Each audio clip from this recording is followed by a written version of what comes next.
The old wooden door creaked open. It revealed a damp and dark cellar. A musty smell filled the air.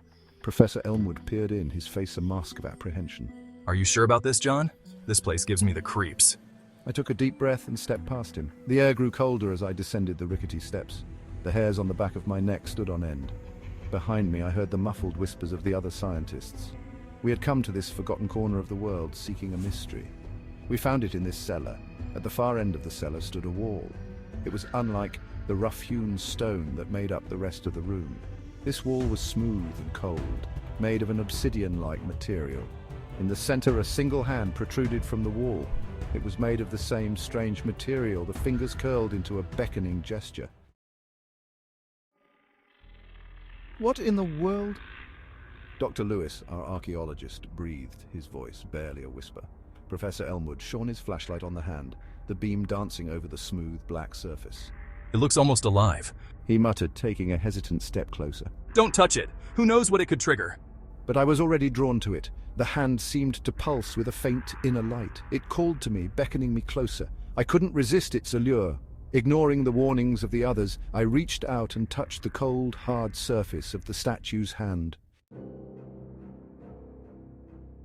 A low groan echoed through the cellar as the wall began to vibrate. Dust rained down from the ceiling as a crack appeared in the smooth surface.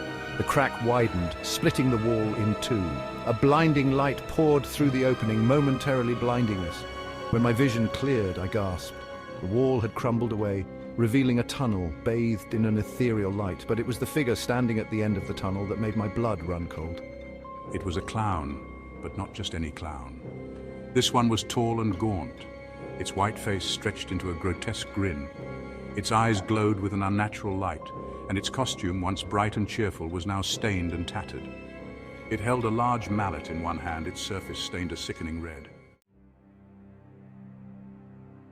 Run! I screamed, scrambling back from the horrifying apparition. We didn't hesitate. We turned and fled back up the cellar steps, scrambling over each other in our haste to escape.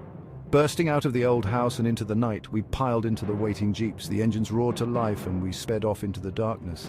The terrifying image of the clown seared into our minds. We drove through the night, the headlights of the jeeps cutting through the dense foliage of the Indian jungle. The air was thick with the scent of damp earth and rotting vegetation. Every rustle of leaves, every screech of a night bird sent shivers down my spine. The feeling of being followed was relentless. It was like a shadow, clinging to us in the darkness. We were like rats in a maze, desperately searching for an exit, but the jungle seemed to stretch on forever. When the last of the jeeps sputtered and died, we were stranded. The dense jungle had given way to an arid desert landscape. The sun beat down mercilessly, reflecting off the endless dunes of sand. We were lost, exhausted, and terrified. The clown, that terrifying figure from the cellar, haunted our every thought. It was as if it had followed us, its presence growing stronger with each passing hour. Days turned into nights. We stumbled through the unforgiving landscape, our hope dwindling with every step. Just when our spirits were about to break, we saw it. A town shimmered in the distance, a beacon of hope in the desolate landscape. As we drew closer, the details of the town came into focus. It was a classic Wild West town, complete with a saloon, a general store, and a dusty sheriff's office. Relief washed over me. We had found civilization. We had found safety.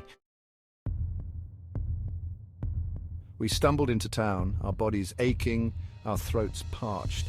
A man in a Stetson hat and a shiny sheriff's badge stepped out from the sheriff's office, his eyes narrowed against the sun. He looked us over, his gaze lingering on each of us in turn. Well now, what have we here? Looks like we got ourselves some new visitors.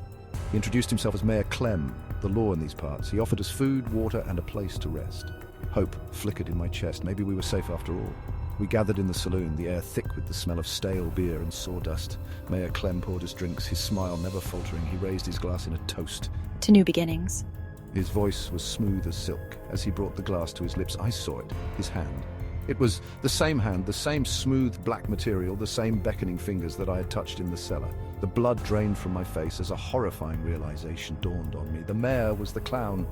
Professor Elmwood, oblivious to the danger, stepped forward, his hand outstretched. Thank you, Mayor Clem. You're a lifesaver. The mayor's smile widened, revealing rows of sharp, pointed teeth. He moved with a speed that belied his bulk, his hand shooting out to grab Professor Elmwood's throat. The professor's eyes widened in terror as the laughter of the clown, cold and cruel, echoed through the saloon.